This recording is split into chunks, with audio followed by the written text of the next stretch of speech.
On avait prévu de faire un colloque et puis de dire, voilà, posez toutes les questions que vous voulez sur tout ce qui se passe.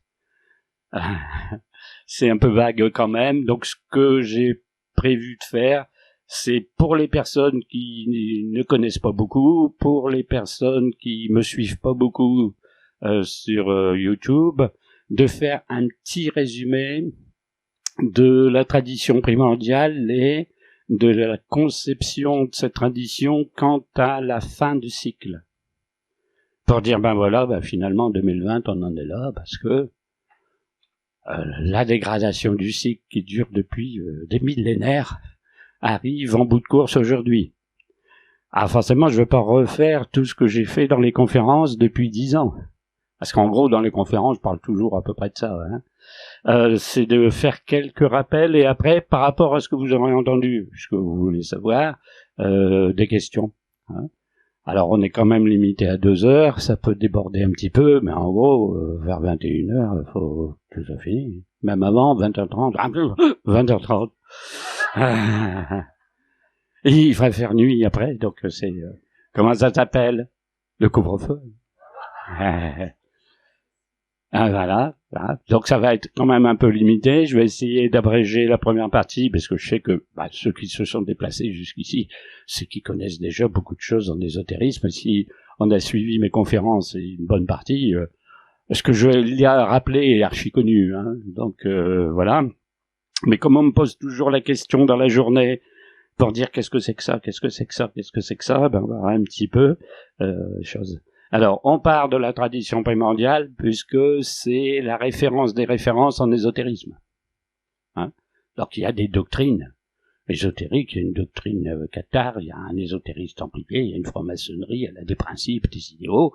La tradition primordiale est antérieure à tout ça et supérieure. C'est-à-dire, chaque courant spirituel, ésotérique, même les religions, ne sont qu'une émanation de la tradition primordiale. Alors, qu'est-ce qu'elle fait ?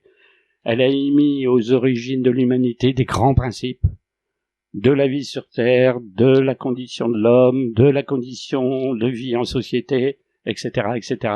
Et si c'était respecté à 100%, il n'y aurait eu aucun problème jusqu'à aujourd'hui. Donc quand on respecte les principes, quand c'est les maîtres spirituels qui dirigent, on est dans l'âge d'or. Et, j'allais dire, tout est harmonieux. Et un jour, on perd l'âge d'or. On en sort. C'est symbolisé dans toutes les mythologies par la sortie du paradis terrestre. Il y a un paradis, les hommes vivent heureux, ils n'ont pas trop de problèmes, ils n'ont pas de maladies, ils vivent jusqu'à je sais pas quel âge, on compte même pas, ils fraternisent avec les animaux, ils comprennent le chant des oiseaux et tout, puis un jour, il y a, comme qui dirait, un dérapage. Hein?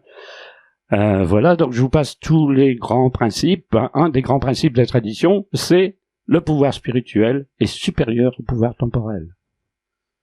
En gros, un prêtre est supérieur à un roi. Le roi doit écouter les conseils du maître. Vous savez que dans notre histoire, beaucoup de rois demandaient au cardinal machin, l'archevêque Trucmuche, à son confesseur, peut-être quelquefois au pape, quelques conseils en politique. Puis il y en a, c'était des fortes têtes, le pape il l'envoyait balader. Bon, vous voyez. Donc la tradition va déterminer 4 âges qui se succèdent. Alors il n'y a pas de durée de temps, hein, mais bon, on va passer de l'âge d'or, l'âge d'argent, l'âge de bronze, l'âge de fer. Sur un nombre de temps, d'années, X. Hein. Donc on va changer d'âge ou d'ère. Voilà. Alors, deuxième chose, à chaque âge correspond une catégorie de personnes qui a main sur le monde. Sous-entendu, la planète Terre pour nous. Dans l'âge d'or, ceux qui dominent sont les brahmanes, c'est-à-dire les maîtres spirituels. Chez nous, en Occident, les druides, les maîtres spirituels. Symbole de cette catégorie, le sanglier blanc. Des druides comme des brahmanes. Bon. Alors, je vous dis pas pourquoi, parce que ça serait pas la conférence d'aujourd'hui. Un jour, donc, cet âge d'or dirigé par les brahmanes, ils ont ce pouvoir, parce qu'ils sont censés être tellement forts spirituellement qu'ils ont contact avec les plans supérieurs d'existence céleste. En gros, ils ont l'inspiration